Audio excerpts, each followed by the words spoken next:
Hello, my name is Leo Porter, and I will be looking at the book The Narrow Road to the Deep North by Richard Flanagan. Richard Flanagan is an Australian author from Rosebery, Tasmania, and has a total of 6 published books. The most recent of which, The Narrow Road to the Deep North, was the winner of the Man Booker Prize in 2014, which is his highest acclaim yet. The book is a very personal text for him, as it is inspired by 2 key figures. Firstly, the main character of the book, Dorigo Evans, is said to be based around Edward Weary Dunlop. He was a prisoner of war in the Second World War and worked on the Thailand-Burma Railway. He was a captain of the Australian Medical Army Corps, and during his time working on the railway, one of the members of the group he was in charge of was Archie Flanagan, who was Richard Flanagan's father. This book is based very closely around the stories that Archie told Richard, and before publishing his final manuscript, Richard Flanagan wrote 5 full manuscripts, which he scrapped because his father had trusted him to get the story right. As previously mentioned, this book looks at the atrocities that occurred in the construction of the Thailand-Burma Railway and the merciless hand of the Japanese who commanded the operation. Throughout the book, there are numerous scenes of unimaginable brutality, and these scenes can be so vivid and real that at times it can be physically difficult to read due to the images they evoke. And because of this, Flanagan was required to write with a technique that not only evokes these deeply disturbing images, but also does not deter the readers and make them put the book down. And he achieves this by manipulating dialogue and speech. A great example of this is seen in one of the scenes where a prisoner of war is being beaten in front of the other prisoners. And watching this, as the goanna yet again stood Darky Gardner up in order to beat him down again, as he quickly backhanded him twice, Dorigo Evans felt as if some terrible vibration was shaking the earth, and that all their beings could not help but drum with it. And that ominous drumming was the truth of his life. This must stop, Dorigo Evans was saying. It's wrong. He's sick. He's a very sick man. It wasn't even an argument though, and Nakamura just raised a hand and talked over him in a new kindly voice. Major Nakamura say he have some extra quinine, Fukuhara said, to help sick men work. The Emperor's will decrees it. The railway needs it. In this section of the book, these brutal beatings become more and more common. However, they are almost always broken up by little snippets of dialogue. It can be seen here where the speech is in this text and how minimal it actually is. The speech in this text can also be mistaken for thought, and it requires the reader to be more attentive and inadvertently draws the reader closer to the action. The speech actually gives a break to the action, which is usually violent to the extreme, but at the same time draws the reader into the environment.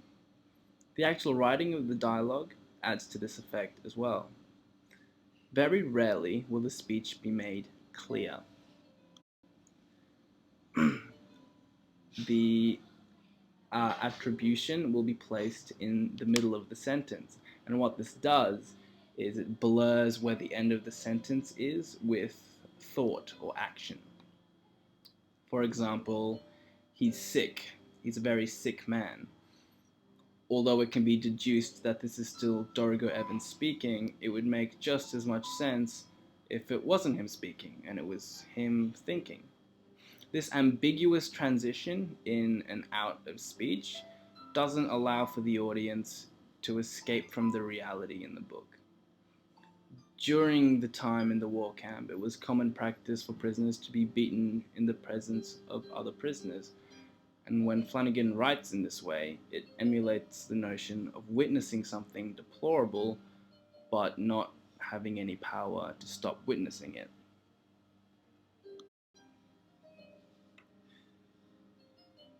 To show that the intention of the author and how he uses dialogue to draw the reader into the book, we'll look at one of his previous books, The Sound of One Hand Clapping, and how he uses the same technique to show distance. This book actually follows a very similar plot formula. It cuts backwards and forwards in time, but it uses a very different style of dialogue, which actually works very well in this book. This is an excerpt toward the beginning of the book, in the morning following a night where the father, Boyan, beats his daughter, Sonia. Funny thing, he said, stirring his spoon around the coffee-soaked bread. I can't remember a thing that happened to me after I left the pub last night. Sonia said nothing. His eyes remained averted. He lifted a spoon of coffee and bread to his lips and was about to swallow it when he stopped and spoke once more. Do you remember what happened when I got home? And then he looked up at Sonia for a confirmation of what he knew to be a lie. I must have go straight to bed. Sonia raised her face from the bowl of bread and sweet coffee. He pretended not to see how badly swollen the face was, how grotesque the one he thought so beautiful now looked. Pretended not to see the puffiness and the purple welts and the scarlet bruising. Yeah, you went straight to bed, she said. There was a long silence. He said nothing. His face betrayed nothing. And you snored something terrible, Sonia added. Despite the fact that this also involves a beating, the dialogue is much more separate and stagnant, and the whole text revolves around this minimal dialogue. This highlights the patchy relationship held between Sonia and Boyan, but this constant reminder of the distance between the reader and the action does not allow for the reader to be a part of the action. Rather, it makes the reader distant from it. Now, looking back toward the narrow road to the deep north, another beating takes place. But in this one, as opposed to the last excerpt, where the reader was in the position of the other prisoners watching on to the beating, in this excerpt, the audience is in the position of the prisoner being beaten. After a further 10 minutes, the goanna finished resting and perhaps sensing the absence of their attention, ordered that the prisoners all take 6 steps forward. Now the sounds of the hits and the slaps and the punches, dull and muted as they were, could be felt by the assembled men. Now there was no way not to look at the near-naked man being beaten by the uniformed guards. His wet, swelling face wore a strange look of astonishment each time the guards hit him with their fists or bamboo poles. "Help me," Darky Gardner moaned. "Help me." Or perhaps his punctured cries just sounded that way. In this passage of text, there is only one line of speech. However, it is used and placed in such a way that is extremely effective. The reader reads this section of text describing the beating in a way that is physically uncomfortable to read.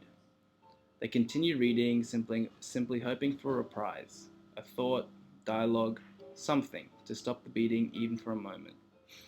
The reader believes they may be afforded this by Darky Gardner calling out for help.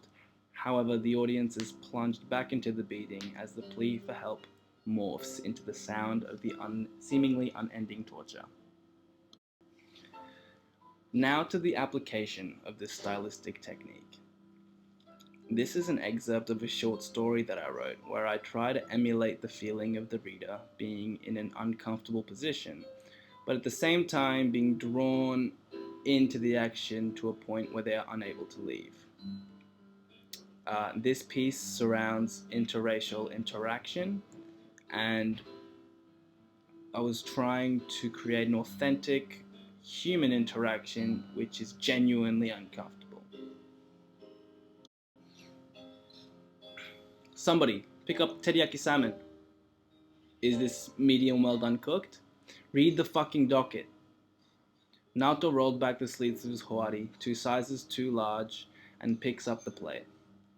Table 604, salmon teriyaki, medium well done. She could have just said yes. He walked up to the function room and knocked on the door twice, lightly. We have a salmon teriyaki cooked to medium well done. A bald man, late 50s, takes the plate aggressively with hands that look too moisturized to belong to someone so large.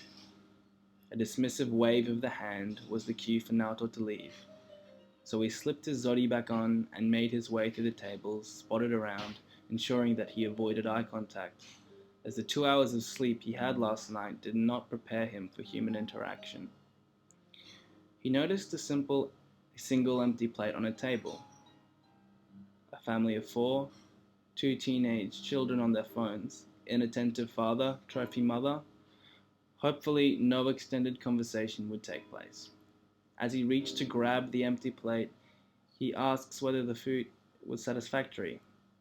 The parents made sounds that almost resembled words of affirmation, just as Naoto predicted. As he turned to leave, he was stopped. You know, it's really inappropriate for you to wear that. Naoto turned, and his eyes and his eyebrows asked the question because his words didn't have the energy to climb the length of his throat. That is appropriation of Japanese culture.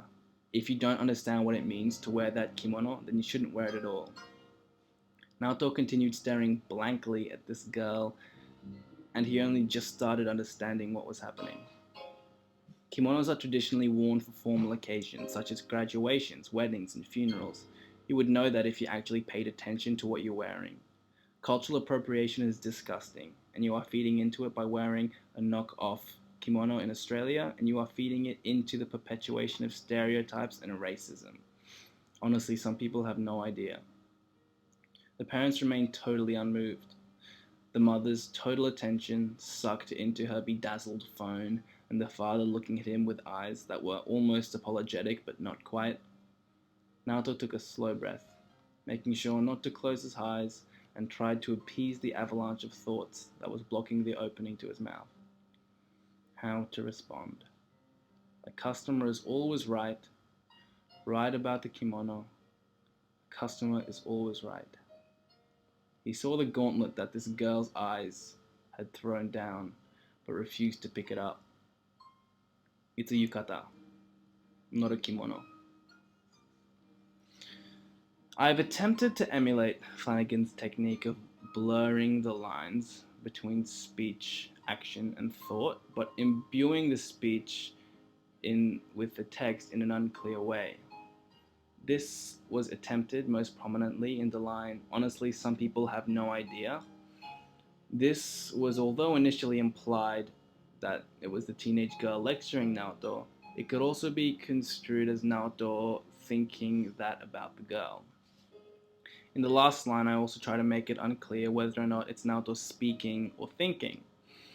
Although the second last line would imply that the first line is a thought, the last line itself would still work if it were speech.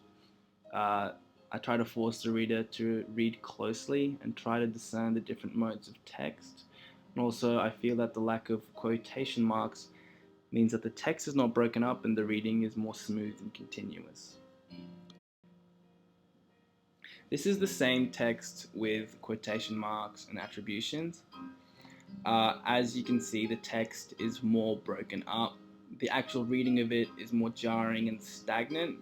This is less likely to draw the reader as close to the text because there's a constant reminder of the distance between the reader and the action.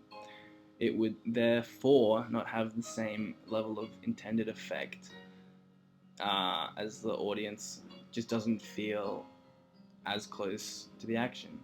And the effect of being uncomfortable, uh, it would be lessened.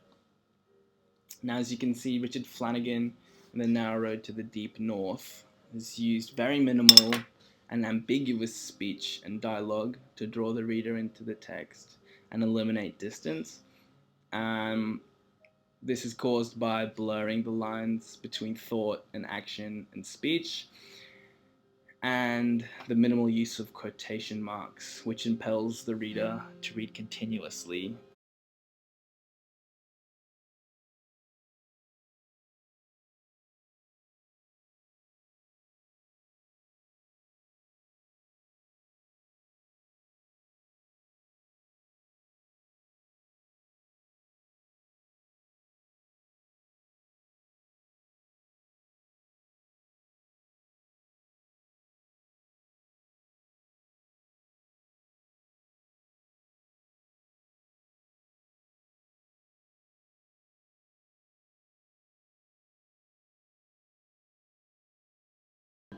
Hello, my name is Leo Porter, and I will be looking at the book The Narrow Road to the Deep North by Richard Flanagan.